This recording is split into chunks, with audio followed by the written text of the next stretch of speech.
Kumar sir, ಕಳೆದ ಬಾರಿ DCM K Shivakumar ಅವರು ಒಂದು ಆದೇಶವನ್ನು ಹೊರಡಿಸಿದ್ರು. ಎಲ್ಲಾ ಖಾಸಗಿ ಸಂಸ್ಥೆಗಳಲ್ಲಿ, ಕಂಪನಿಗಳಲ್ಲಿ ಕಡ್ಡಾಯವಾಗಿ ಕನ್ನಡ ಬಾವುಟವನ್ನು ಹಾರಿಸಬೇಕು ಅಂತ ಹೇಳಿ, ಅಂದ್ರೆ ಕನ್ನಡ ರಾಜ್ಯೋತ್ಸವನ್ನ ಆಚರಣೆ ಮಾಡಿ ಅಂತ ಕಳೆದ ವರ್ಷ ಸುತ್ತಲೇ ಹೊರಡಿಸಿದ್ರು. ಈ ವರ್ಷ ಏನೂ ಇಲ್ವಲ್ಲ, ಯಾಕೆ? ಕರ್ನಾಟಕದ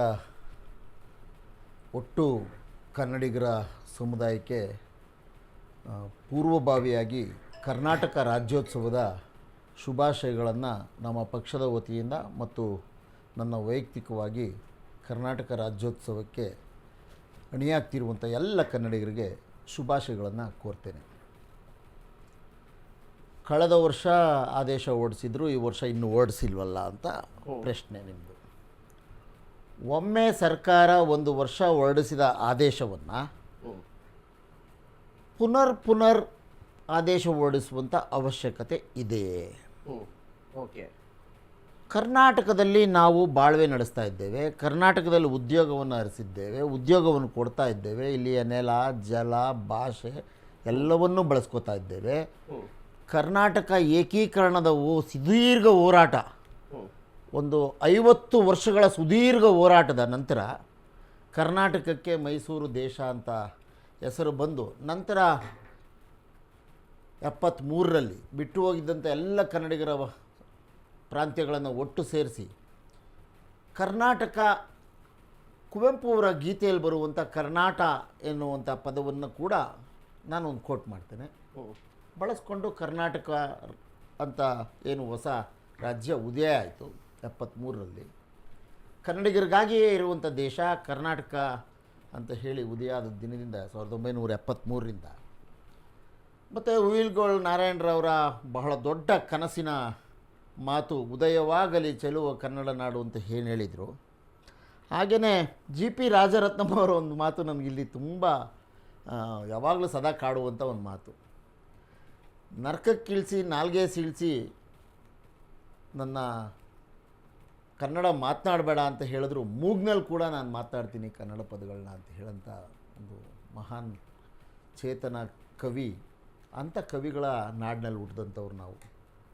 ಪಂಪ, ರನ್ನ, ಜನ್ನ, ನಮ್ಮ ಹಳೆಗನ್ನಡ ಮತ್ತು ಹೊಸಗನ್ನಡ ಮತ್ತು ನಡುಗನ್ನಡದ ಸಂದರ್ಭದಲ್ಲಿ ಬಸವಣ್ಣನವರ ವಚನಗಳ ಕಾಲ, ಕನಕದಾಸರ ದಾಸ ಸಾಹಿತ್ಯ ಮತ್ತು ಹೊಸ ಕಾವ್ಯ ಪರಂಪರೆಯನ್ನು, ಕನ್ನಡ ಮೀಮಾಂಸೆಯನ್ನು ಸೃಷ್ಟಿ ಮಾಡಿಕೊಟ್ಟಂಥ ಎಲ್ಲ ಕನ್ನಡದ ಕವಿಗಳು, ಅವರ ಮನಸ್ಸು ಮತ್ತು ಅವರ ಹೃದಯ, ಅವರ ಜೀವ ಈ ಕನ್ನಡ ನಾಡಿನ ನೆಲದ ಪ್ರತಿ ಸ್ಥಳದಲ್ಲೂ ಜೀವಂತವಾಗಿದ್ದೆ. ಅದನ್ನು ನಾವು ಯಾವಾಗಲೂ ಗಮನದಲ್ಲಿಟ್ಕೊಂಡು ಬದುಕಬೇಕಾಗುತ್ತೆ. ಕರ್ನಾಟಕದಲ್ಲಿ ಬದುಕ್ತಿರುವಂಥ ಎಲ್ಲರೂ ನಾವೇನು ಹೇಳಿ ಕಾನೂನು ಮಾಡಿ, ಕಾನೂನಿನ ಮುಖಾಂತರ ಧ್ವಜವನ್ನು ಆರಿಸಿ ರಾಜ್ಯೋತ್ಸವವನ್ನು ಆಚರಣೆ ಮಾಡಿ ಅವತ್ತೊಂದು ಸಂತಸದಿಂದ ಸಂಭ್ರಮದಿಂದ ಸಂತೋಷ ಪಡೋಣ. ಅವತ್ತು ರಾಜ್ಯ ಸರ್ಕಾರ ವಿವಿಧ ರೀತಿಯ ಕಾರ್ಯಕ್ರಮಗಳನ್ನು ಹಮ್ಮಿಕೊಂಡಿದೆ. ಈ ನಾಡಿಗೆ 2008ರಲ್ಲಿ ಈ ಭಾಷೆಗೆ ಬಹಳ ಪೂರ್ವದಲ್ಲೇ 2000 ವರ್ಷಗಳಿಂದ ಹೆಚ್ಚು ಇತಿಹಾಸ ಇರುವಂಥ ಒಂದು ಭಾಷೆಗೆ ಶಾಸ್ತ್ರೀಯ ಸ್ಥಾನಮಾನ ದೊರಕುವಲ್ಲಿ ಬಹಳ ಹೋರಾಟವನ್ನು ಮಾಡಿ ಪಡ್ಕೊಂಡಂಥ ಶಾಸ್ತ್ರೀಯ ಭಾಷಾ ಇದು ಏನು ಶಾಸ್ತ್ರೀಯ ಭಾಷೆಯ ಸ್ಥಾನಮಾನ, ಅದರ ಜೊತೆಗೆ ಕನ್ನಡಕ್ಕೆ ಹಿಂದಿಯ ನಂತರ ಅತಿ ಹೆಚ್ಚು ಜ್ಞಾನಪೀಠ ಪ್ರಶಸ್ತಿ ಬಂದಿರುವಂಥದ್ದು ಕರ್ನಾಟಕಕ್ಕೆ. ಅದನ್ನು ತಂದುಕೊಟ್ಟಂಥ ಮಹಾನ್ ಚೇತನಗಳು, ಕವಿಗಳು, ಮತ್ತು ನಾಟಕಕಾರರುಗಳು ಮತ್ತು ಸಾಹಿತಿಗಳು, ಇವರನ್ನೆಲ್ಲರನ್ನೂ ನೆನೆಸ್ಕೋಬೇಕಾಗುತ್ತೆ. ಅದ್ರ ಜೊತೆಗೆ ಬಿ ನಾಗರತ್ನಮ್ಮ ಅನ್ನೋರನ್ನು ಕೂಡ ನೆನೆಸ್ಕೋಬೇಕಾಗುತ್ತೆ, ವಜ್ರಪ್ಪ ಅನ್ನೋರನ್ನು ಕೂಡ ನೆನೆಸ್ಕೋಬೇಕಾಗುತ್ತೆ. ಕನ್ನಡ ರಂಗಭೂಮಿಯ ಬಹುದೊಡ್ಡ ಕೊಡುಗೆಯನ್ನು ಕೊಟ್ಟಂಥ ಮಹನೀಯರು. ಹಾಗೆಯೇ ಮೈಸೂರಿನ ಅನಂತಸ್ವಾಮಿ ಅವರನ್ನ, GV ಅತ್ರಿ ಅವ್ರನ್ನ, ದಿವಂಗತ GV ಅತ್ರಿ ಅವರನ್ನ, ಹೀಗೆ ಅಶ್ವಥ್ ಅವ್ರನ್ನ, ಹೀಗೆ ಒಂದು ಪರಂಪರೆ ಕನ್ನಡವನ್ನು ಕಟ್ಟಿ ಬೆಳೆಸುವುದಕ್ಕೆ ಮತ್ತು ಕನ್ನಡ ಕಾವ್ಯವನ್ನು ಜನರ ಮನಸ್ಸಿಗೆ ಪಸರಿಸಿ ಅದನ್ನು ಕಿಚ್ಚಿನ ರೀತಿಯಲ್ಲಿ ಹಬ್ಬಿಸಿ ವಾಟಾಳ್ ನಾಗರಾಜ್ ಅವರು ನೆನೆಸ್ಕೋಬೇಕಾಗುತ್ತೆ, ತಾಸು ಶಾಮಣ್ಣ ಅವ್ರು ನೆನೆಸ್ಕೋಬೇಕು. ಇದೆಲ್ಲಕ್ಕಿಂತ ಮುಖ್ಯವಾಗಿ ನಾವು ನೆನೆಸ್ಕೋಬೇಕಾಗಿರೋದು ಆನಾ ಕೃಷ್ಣರಾಯರನ್ನು. ಆನಾ ಕೃಷ್ಣರಾಯರಂಥ ಮಹಾನ್ ಚೇತನ ಕನ್ನಡ ನಾಡಿನ ಏಕೀಕರಣ ಸಂದರ್ಭದಲ್ಲಿ, ಕರ್ನಾಟಕ ರಾಜ್ಯ ಉದಯವಾಗುವ ಸಂದರ್ಭದಲ್ಲಿ, ಮತ್ತು ಮಾ ರಾಮಮೂರ್ತಿಯವರು ನಮ್ಮ ಧ್ವಜದ ಪರಿಕಲ್ಪನೆಯನ್ನು ಕೊಟ್ಟಂಥ ಮಹಾನ್ ಚೇತನ ಮಾರವಮೂರ್ತಿಯವರು ದಿವಂಗತರು.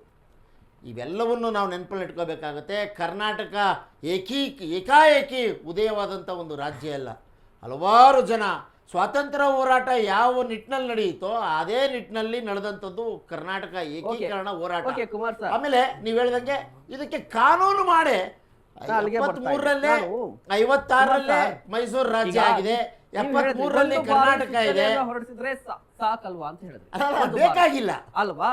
ನೋಡಿ ಹಾಗಾದ್ರೆ ಏನಾಗುತ್ತೆ ನೋಡಿ, ನಾಡಪ್ರಭುತ್ವಕ್ಕೆ ಎಲ್ಲ ಡಾಳಾಗಿ ನೋಡಿ ಪ್ರತಿ ಕನ್ನಡ ವರ್ಷವೂ ಚಳುವಳಿ ಕೂಡ ಕನ್ನಡ ಆಯಾ ಚಳುವಳಿ ಕಚೇರಿಯಲ್ಲಿ ಆಚರಣೆ ಮಾಡಬೇಕು ಅಂತ ಸುತ್ತಲೇ ಹೋಗುತ್ತೆ. ಹೌದು, ಅಲ್ವಾ? ಪ್ರತಿ ಯಾವುದೇ ಕಚೇರಿಯಲ್ಲಿ ದಿನಾಚರಣೆ ಆಚರಣೆ ಮಾಡಬೇಕು, ಪ್ರತಿ ವರ್ಷವೂ ಹೋಗುತ್ತೆ. ಮ- ಯಾವುದೇ ಜಯಂತಿ ಇನ್ನು ಸಮಯ ಇದೆ. ಇವತ್ತಿನ್ನು ಒಂದು ನಿಮಿಷ, ನೀವು ಹಾಗಾಗ್ಲೇಬೇಕು ಅಂತಂದ್ರೆ ನಾವು ಕನ್ನಡದ ಚಟುವಟಿಕೆಯಲ್ಲಿ ದ್ವಿಭಾಷಾ ನೀತಿಯನ್ನ ತರಲೇಬೇಕು ಅಂತ ಹೋರಾಟ ಮಾಡಿದವರಲ್ಲಿ ನಮ್ಮ ಪಕ್ಷವು ಒಂದು. ಇಂಗ್ಲಿಷ್ ನಮ್ಮ ಮಾತೃಭಾಷೆ ಕನ್ನಡ ಮೂರನೇ ಭಾಷೆಯಾಗಿ ಆಯ್ಕೆ ಮಾಡ್ಕೊಳ್ಳೋದು, ಹಿಂದಿನಾರು ಮಾಡ್ಕೊಳ್ಳಿ, ಏನಾರು ಮಾಡ್ಕೊಳ್ಳಿ, ಮೃತ ಭಾಷೆ ಸಂಸ್ಕೃತನಾದ್ರು ಮಾಡ್ಕೊಳ್ಳಿ ಅಂತ ಹೇಳಿದವ್ರು ನಾವು. ಕೇಂದ್ರದ ಸಂಸ್ಥೆಗಳಲ್ಲಿ ಕನ್ನಡವನ್ನ ಕಡೆಗಣಿಸ್ತಾ ಇದ್ದಾರೆ ಅಂತ ಆರೋಪ ಇದೆ. ನೋಡಿ, ಅದಕ್ಕೆ ನಮ್ಮ ಈ ವಿಚಾರದ ಕನ್ನಡ ಅಭಿವೃದ್ಧಿ ಪ್ರಾಧಿಕಾರ ಇದೆ, ಬ್ಯಾಂಕ್ಗಳು, ಅಂಚೆ ಕಚೇರಿಗಳು ಮತ್ತೆ ನ್ಯಾಯಾಲಯಗಳು. ಈಗಾಗಲೇ ನ್ಯಾಯಾಲಯಗಳು ದೊಡ್ಡ ದೂರದೃಷ್ಟಿತ್ವವನ್ನು ಇಟ್ಕೊಂಡು ಸ್ಥಳೀಯ ಭಾಷೆಗಳಲ್ಲೇ ನ್ಯಾಯದಾನ ಒದಗಿಸಬೇಕು ಅಂತ ಹೇಳಿ ಕನ್ನಡ ಭಾಷೆಯಲ್ಲಿ ಎಲ್ಲ ವ್ಯವಹಾರವನ್ನು ನಡೆಸ್ತಾ ಇರೋಂಥದ್ದು ನಿಜವಾಗ್ಲೂ ಅವರು ಮಾರ್ಗದರ್ಶಿತ್ವ ನಮಗೆ ಹೆಮ್ಮೆ ತರುತ್ತೆ. ಅದೇ ರೀತಿ ಕನ್ನಡದ ಏನು ವಿಧಾನಸೌಧ, ವಿಕಾಸಸೌಧ ಮತ್ತು ಯಾವುದು ನಮ್ಮ ಅದರ ಪಕ್ಕದಲ್ಲಿರುವಂಥ ಕಟ್ಟಡ ಏನು ಕನ್ನಡದ ಅಂದರೆ ಅಧಿಕಾರ ನಡೆಯುತ್ತೆ ಮೇಲಿಂದ ಕೊನೆಯ ತನಕ ಎಲ್ಲವೂ ಕನ್ನಡ ಭಾಷೆಯಲ್ಲೇ ನಡಿಬೇಕು ಅಂತ ಹೇಳಿ ಮಾಡ್ತಾ ಇರುವಂಥ ಕರ್ನಾಟಕದ ಬೇರೆ ರಾಜ್ಯಗಳಿಗಿಂತ ಪಕ್ಕದ ರಾಜ್ಯದವರು ಮಾದರಿ ಇರಬಹುದು. ವಿಚಾರದ ಬಗ್ಗೆ ಮಾತನಾಡ್ತಾ ಇದ್ವಿ. ಕೇಂದ್ರದ ಸಂಸ್ಥೆಗಳು ನಾವು ಮಾಡ್ತಿರೋ ದ್ರೋಹ, ಅನ್ಯಾಯ ಮತ್ತೆ ಕೇಂದ್ರ ಸರ್ಕಾರಗಳು ನೇರವಾಗಿ ಹೇಳಿ ಕಡೆಗಣಿಸ್ತಾ ಇದ್ದಾರಾ? ಅಲ್ಲ, ಕಡೆಗಣಿಸ್ತಾ ಇದ್ದಾರೆ ಅಂದ್ರೆ ಒಂದು ಭಾಷೆಯನ್ನ ನೋಡಿ, ಕನ್ನಡದ ನಮ್ಮ ದಿನ ಚಲಾವಣೆಯಲ್ಲಿ ಇರುವಂತ ನೋಟ್ನಲ್ಲಿ ನಮ್ಮ ಭಾಷೆ 4ನೇ ಸ್ಥಾನದಲ್ಲಿದೆ, ಹಿಂದಿ 6, 8ನೇ ಸ್ಥಾನದಲ್ಲೋ ಇದೆ. ನಿಮ್ಗೆ ಯಾವ್ದು ಮುಖ್ಯ ಅಂತ ಯೋಚನೆ ಮಾಡ್ಬೇಕಲ್ವಾ ಈ ದೇಶ ನಡೆಸ್ತಾ ಇರೋರು. ಕನ್ನಡನ ಕಡೆಗಣಿಸಿದ್ರೆ ವಿದೇಶಗಳಲ್ಲೂ ಕೂಡ ಕನ್ನಡ ಭಾಷೆಯನ್ನ ಅವರ ನೋಟಿನ ಚಲಾವಣೆಯಲ್ಲಿ ನಮ್ಮ ಭಾಷೆಯನ್ನ ಹಾಕಿದ್ದಾರೆ. ಇದು ಬಹಳ ಪ್ರಮುಖ ವಿಚಾರ. ಮತ್ತೆ ನಮ್ಮಲ್ಲೇ ಆಮೇಲೆ ಹಲವಾರು ಭಾಷೆಗಳು, ಧರ್ಮಗಳು ಇರುವಂತ ರಾಜ್ಯ, ದೇಶ ಇದು.